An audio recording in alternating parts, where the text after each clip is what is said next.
Bonsoir messieurs, dames, bonjour, plutôt bonjour. Bon alors, je vais garder les lunettes, ça va pas du tout, hein. Ça va pas du tout, voilà, c'est beaucoup mieux sans lunettes. Alors, nous allons faire donc une vidéo ce soir, enfin aujourd'hui plutôt.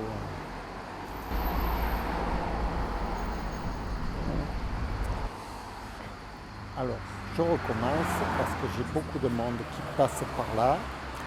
Donc, je vais recommencer. Alors, je pars, je vous explique ce que nous sommes en train de faire, n'est-ce pas? Nous sommes en train de faire une vidéo. Alors, j'ai pas l'habitude, mais on m'a demandé de faire un reportage sur l'Artsakh. L'Artsakh, vous savez, c'est une région du monde, grande un peu comme la Corse, où il y a Stepanakert, qui est la capitale. Et dans Stepanakert, il y a 95% d'Arméniens qui vivent, à peu près 120 000 personnes. Et tout autour, après la guerre qu'il y a eu en 2020, les Azéris ont encerclé la ville avec des miradors, des soldats de partout, des tanks, des chars, des avions d'assaut, de tout. Ils ont mis de tout là-bas pour encercler la région et pour prendre la région en étau.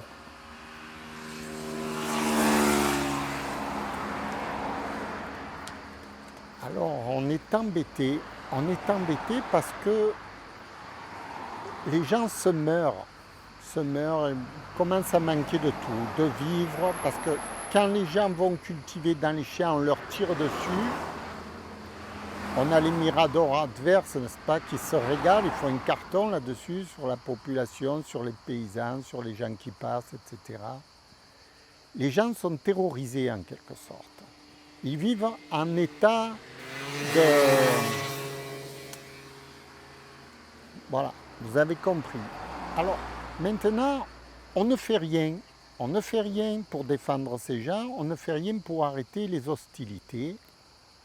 On palabre, oui, comme ce qui se faisait en Ukraine avec les Russes. Hein. On palabre, on discute. En attendant, les gens ils meurent. Jusqu'au jour où il y en a un qui s'énerve et qui envoie une bombe. Qui envoie des soldats, qui envoie des bataillons et qui commence à faire une guerre. L'Occident, totalement irresponsable, parce qu'ils ne font que palabrer, c'est l'irresponsabilité totale de l'Occident, l'irresponsabilité des chefs d'État du monde entier, qui ont abandonné les gens à leur sort, à leur misérable sort, face à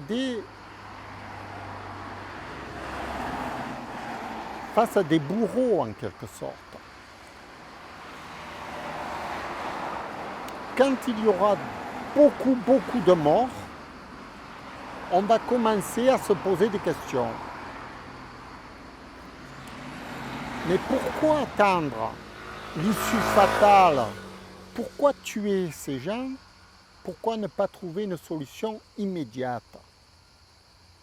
C'est là où il y a un petit problème quand même. Parce que si on n'arrive pas à trouver une solution à ce petit conflit, qui est un tout petit conflit dans le monde, concerne 120 000 personnes. Quand ça concerne que 120 000 personnes, on peut dire que c'est un petit conflit. Ça ne concerne pas 2-3 personnes. Hein. Alors, quand on n'arrive pas à résoudre 120 000 personnes qui meurent de faim et de froid, qui n'ont pas d'électricité, qui n'ont rien, qu'est-ce qu'on peut faire pour le reste de la population mondiale?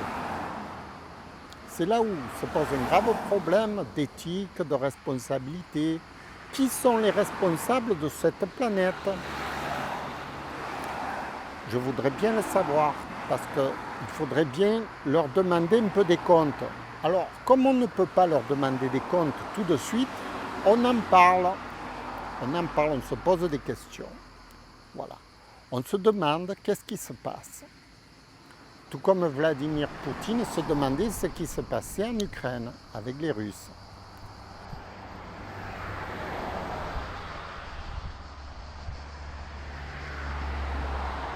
Nous connaissons la suite de ces conflits larvés qui n'intéressent personne et qui se terminent par une guerre mondiale. Voilà. Alors, j'espère qu'on n'en arrivera pas là. J'espère que la France ne sera pas victime de son indifférence. J'espère que les Européens ne regretteront pas lorsqu'ils auront le monde entier à leur trousse. J'espère que le monde ne va pas s'embraser et pour cela, il faut éteindre le feu à la base avant que tout s'embrase.